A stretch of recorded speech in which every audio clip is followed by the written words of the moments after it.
when you're in the third trimester of pregnancy, you learn that deep pressure and repetitive rhythmic activity equal I am safe, I am calm. Jacob alluded to that in the last session. All right. Humans learn that in the third trimester of pregnancy, and they take that through the rest of their life with them.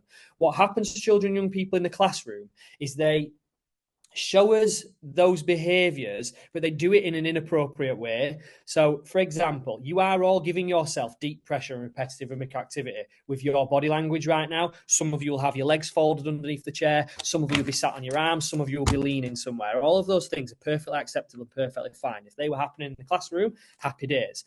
They are happening in the classroom, but they don't look like that. At low level, what they look like when a child dysregulates is low level behavior, like tapping, rocking, knocking on the table. A lot of the time, these behaviours can often get mistaken for attention-seeking behaviour. But what we're actually seeing, majority of the time, based on those 4 brains that Jacob showed you last time, is a lot of dysregulated young people who don't know how to achieve that feedback in a socially acceptable way. So instead, they do it in an unsocially acceptable way. What we often make the mistake of then is challenging that behaviour directly, like stop tapping your pencil.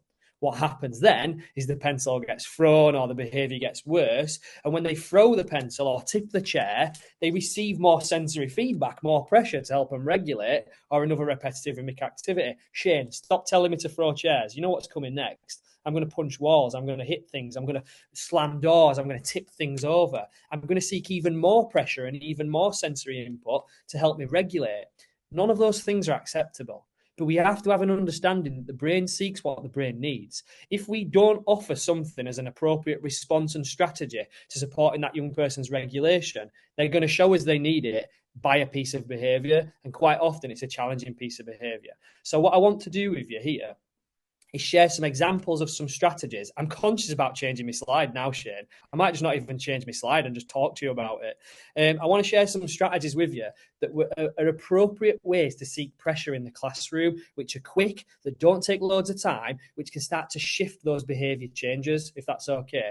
A strategy I see used in classrooms a lot is something like we'll say, go to the printer and get me a piece of paper. So we'll get that child out of the classroom for a period of time to come back with a piece of paper as a distraction technique. Now, I'm going to argue that strategy has no purpose and intent other than leave my classroom and come back. I reckon that child will come back in the same state of arousal as they left the classroom.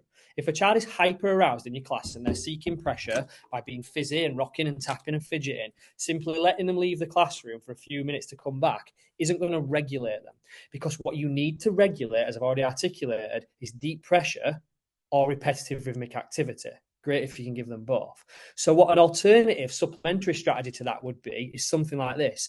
James, I can see you feeling really fizzy right now. Do me a favour. I've got a really heavy box of books. I'd like you to carry that box of books to the office for me. Because the feedback you get from carrying a heavy box of books starts to keep you regulated. It activates the parasympathetic nervous system, which starts to calm you down. We've got a box of books in one of our schools that's been going from one office to the other for the last 6 years. The kids have never asked why. But what we see when the kids come back is a more regulated young person because of the pressure that they get in as they head out there. Let's say we sat in the classroom. I'll give you another example. And we're trying to get young people sat on the carpet, all right? And you've got them rolling all over the place. We're using our little spots to keep them sat down. We're using little hoops to keep them sat in, to try and boundary them. There's no pressure in any of those activities. What might be better is offering them a little weighted object to sit on their lap. So if we're working lower down school, a little weighted there to sit on their knee. If they're a little bit older, let's say year 4, 5, 6 in assembly, asking them to sit on their ankle. When they're sat on the chair, rather than kicking the table and seeking the pressure by banging on the table, ask them to sit on their ankle. What are they getting from that? They're receiving pressure in their ankle and their knee, which is helping them regulate. What are they no longer doing? Kicking the table. Who's in charge of that response? I am, as a member of staff, as a safe adult. We have to be safe adults and in control. We're meeting the needs of the young person without being over the top, without relying on a sanction, but using something purposeful.